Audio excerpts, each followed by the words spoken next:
Okay. All right. We're back. Um, I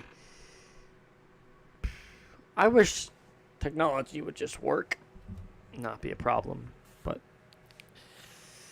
that's not the case. Um, that was problematic, but it's okay. All right. Cool. That's fun. Okay. I kept talking and then realized that it cut off, so I went into a whole rant about Shador Sanders, went into a whole rant about the Bills Mafia, just so much. That's not even gonna save, so that's fine. That is okay. Yeah, technology is terrible, and I really hope that this doesn't cut out again. That there's no skips. I just watched back some of that, and I'm very sorry for the technical support. I mean, it's really bad. So it was supposed to be a pretty crucial night to cover a lot of April and to cover a lot of what's been going on is now just another problem. So I apologize. That is what it is. I mean, I can't control it, and it's out of my hands. So anyway, that's okay. There's a reason for everything. So just gotta put my trust in that. So all right, well, we're back for the next couple minutes. In my opinion, I love the NFL draft. I loved what we did. Bills fans have been in turmoil because they've been complaining forever that the Bills need defense, and then the Bills finally covered defense. And now apparently the Bills didn't cover enough offense, and we should have gotten a receiver and blah blah blah blah. GB let up Jalen Royals, which is supposed to be a godsend. So let's make sure he's a godsend. If he's not a godsend, that'll be something. But that's my point. My point is we're gonna lose our minds for years to come, and I really hope that none of the wide receivers out of any of this draft class even matters. This is such a heavily defensive draft class. It's our opportunity to shine, and we did. Maxwell Harrison, first round pick, was great. Losing Kenneth Grant, the D lineman from Michigan, did hurt. Michigan, Dolphins stole him from us. AFC's competitor. But it is what it is. Buffalo Bills wanted Maxwell Harrison. He's gonna be a great cornerback too. I think he's gonna do just fine. It comes to Landon Jackson, edge rusher, Deion Walker, TJ Sanders, these D linemen. I think we are building the trenches for a future for Buffalo. I think that's what we're doing. And I'm okay with that. A lot of Bills fans aren't. A lot of Bills fans are upset that we didn't focus on offense. A lot of Bills fans are thinking that what the heck, Josh Allen needs more targets. That might be true. But we just came off of an eight game 30-plus point season. Our offense obviously wasn't the problem. It's our defense. Watch that Kansas City game again. If you know football, you would know that defense is the problem. But anyway, Bills fans got upset.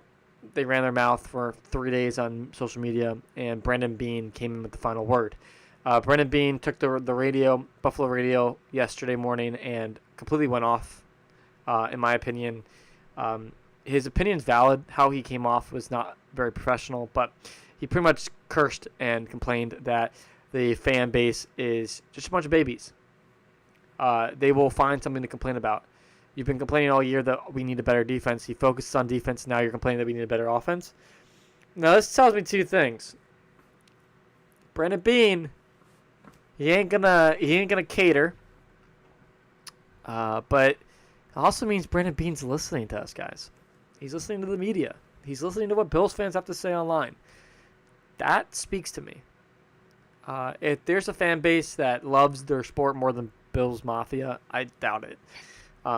So the upper management is taking what we say into account. I do appreciate, even if they aren't listening.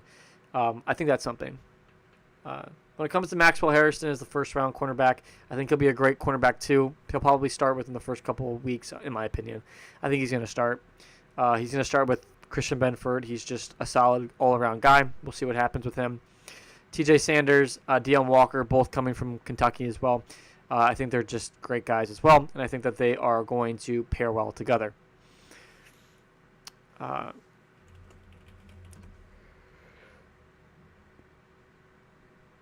apologize. He came from South Carolina. Wow. Okay. I thought that was the case. Deion Walker is from Kentucky. TJ Sanders is from South Carolina. I think the pair of them together will do very well. and they're going to set the tone for the future. Ed Oliver obviously still has a starting job, but I think that this adds some spice into everything. I think this adds a little more competition as well, and it'll make Ed Oliver kind of feel threatened and fight harder, which I think is very important. I think it's needed. So tops off to Brandon Beane for making our defense finally put their money where their mouth is. The problem with why we were doing so bad on defense, in my opinion, is that we weren't focusing on in the draft.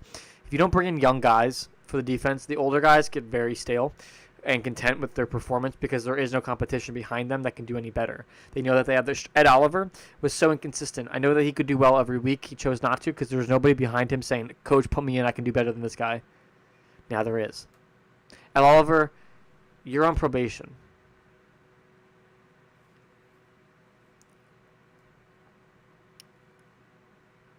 AJ Epinesa, you're on probation. If we can have somebody like Landon Jackson come in on the edge, we have somebody like Deion Walker and TJ Sanders in our D-line. I'm not saying they're the best players ever. I'm saying that they're guys that want to compete. They have that attitude, and it's good for an organization to force the veterans to play harder if they want to keep their spot. This is what happened. This is exactly what happened with Tre'Davious White, where School Douglas came in and said, "I want to play." Christian Benford said, "I came in and I want to play." Trey White said, Terrell Edmonds said, and they both were gone. Trey White is back. I think that's great. I think he's going to do just fine as a role player, but I don't think he's going to add depth. I don't think he's going to be a starter. He's not. He represents the transition. He does not represent the now. We need guys out there that want to play and they want to win. The guys that we picked have the attitude that they want to win. On top of all that, the Patriots got a snag of a kid. Will Campbell, offensive tackle. LSU.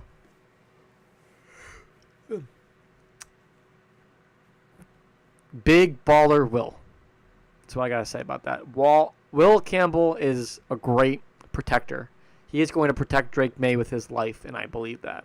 That's what he said. I will fight and die to protect him. And I believe that to be the case. He also went and visited the. He toured the facility, and he made light of Matt Light, an ex player for the New England Patriots. He used to hunt. Funny story. He used to hunt on the Patriots ground. Behind the stadium, there's a woods, and you can go hunt, especially for turkeys, and that's what Matt Light used to do. And Will Campbell made a pretty funny joke about how he's going to go do that. I think that's funny. Ashton Gianti, he was a running back, or Gianti, whatever you want to call him. He, Boise State, he went to the Raiders. Thought that was a pretty impressive haul. Abdul Carter was going to Penn State. There's rumors that if Abdul Carter was available in the 4th pick for the Patriots, they were going to trade that pick to the Eagles. Sorry, I'm going to say Steelers for some reason. To the Eagles. The Eagles were going to trade up to 4th pick and get Abdul Carter if he was still available. He wasn't. For A.J. Brown. That was the source. That was the news. That was the rumor. I don't know if that's true or not, but I think that's pretty interesting. There's a lot of buzz around it and news and noise, so I thought that was pretty interesting. But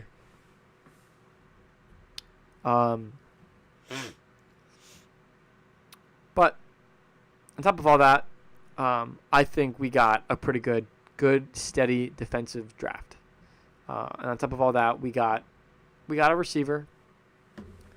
It is what it is.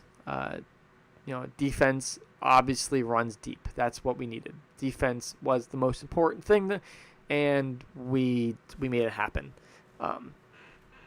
GM said, I thought it was stronger with more depth on the defensive side of this draft. We talked about that even before the draft, the D-line, and there were some positions in the secondary. So it truly comes down to where the value is when you're drafting, or like, man, I really like this guy. He can help us. Let's go up and get him. We did that a couple times. The Buffalo Bills consistently traded up, especially in day 2. They traded up to one of the first picks in the second round so that they could get somebody like TJ Sanders. They wanted guys that can come in on the D-line and do well, and I think that's great. Bills took Georgia Tech tight end Jackson Hawes in the 5th round, which kind of broke the streak of defensive players. Buffalo went right back to the defensive side of the ball for cornerback Dorian Strong. We picked a bunch of guys. I mean, we picked good, solid defenders. I don't even know if half of them are going to make the cut. Probably won't. But they're going to force the veterans to fight for their job. Good. And then we're going to have a solid depth on practice squad in case guys get hurt. I mean, that's great. That is what it is. The D-line is going to be redefined for sure. And I can't wait to see that. We got a bunch of guys as well afterwards. We picked up a bunch of guys undrafted. We did not get Sean Dolick. If you don't know who that is, University of Buffalo linebacker. He is amazing. And unfortunately, we didn't get him. The Rams got him undrafted, signed him right away. That's unfortunate, but good for him. I'm glad that he was able to sign somewhere. I wonder what that contract looked like. Let me look that up real quick. Let me see. Sean Dolick contract.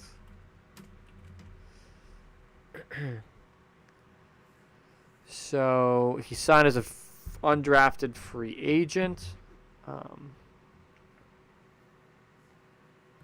There is no monetary value that I see. Okay, that's fine. He led the nation in tackles with 168 and added 18.5 tackles for loss with 6.5 sacks and 5 interceptions. I mean, yeah, he's in the Mid-American Conference. He's not in some intense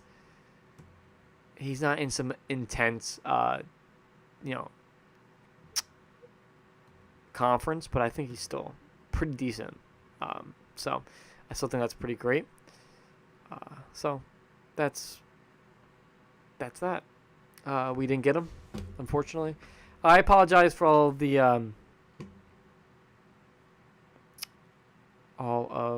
the technical difficulties. Fortunately, it's out of my hands at this point. It's out of my control. I appreciate you all for coming back to listen and watch. I kind of missed out on a lot of things. Shedeur Sanders, the drama there. Travis Hunter being drafted up. Some fun stuff for other teams to get to handle. I think we have a solid group of guys. Landon Jackson on the edge. TJ Sanders, Deion Walker in our D-line. And obviously, Maxwell Hairston at cornerback. He could be another Kyrie Elam for all we know. I have no idea, but we'll see. That's the most important part of the draft. We'll see. As more news comes out about James Cook and such like that, I will let you all be aware and let you know. Make sure, if you haven't already, that you follow the accounts down below. You hit the bell notification. I'm going to have to look into everything with connectivity and issues and see moving forward what we can do. Maybe change some settings around. I had to figure out something fast. And lastly, just if you made it this far, a little cool announcement. We do, these are little card magnets, but I will be having some merchandise. Right now, it's not for sale because we are pretty small. So if you are watching and you are a part of the family, I do have bumper stickers right now. They're pretty, a little something to start. I have some other things in the works. I'm currently drafting a sweatshirt, which is pretty cool. It's going to have a QR code in the back with our link tree. I think that's pretty cool so people can scan it. On top of all that, we're also going to have bumper stickers that are pretty decent size. They're going to have a QR code as well so you can scan that because, when you're driving, what's the last thing you want to do but scan a QR code on your phone. So just some cool ideas and ways that I can get the word out about the show. Again, you also have the power to share the show and let people know about what's going on. And I really appreciate it if you are able to do that. If you're not, I understand. I get it. Or you don't know anybody that would like the show. But I appreciate you all for coming on tonight. I'm very sorry for the technical difficulties. I will try to see and figure it out and work on it. But it is what it is right now, guys. I want by the start of the official offseason start, end of June, I believe it is. When the Bills are solidified in their offseason and they're going to start mini camp and training and everything. I want to be able to have this completely figured out because this is, I want to make sure that this is set for next year. I have a lot of cool ideas and things that we can do, and it doesn't really work if we can't if we have technical difficulties or whatever. So just be on the lookout for all that, some announcements and news and updates. But I appreciate you all coming out tonight. Make sure if you haven't already, you follow us on all the accounts down below. We are currently on X, Twitch, TikTok, Instagram, Threads, and YouTube. Post daily clips Monday, Wednesday, Thursday, Friday, and potentially on Saturday. And if there's any breaking news, I will post it right away.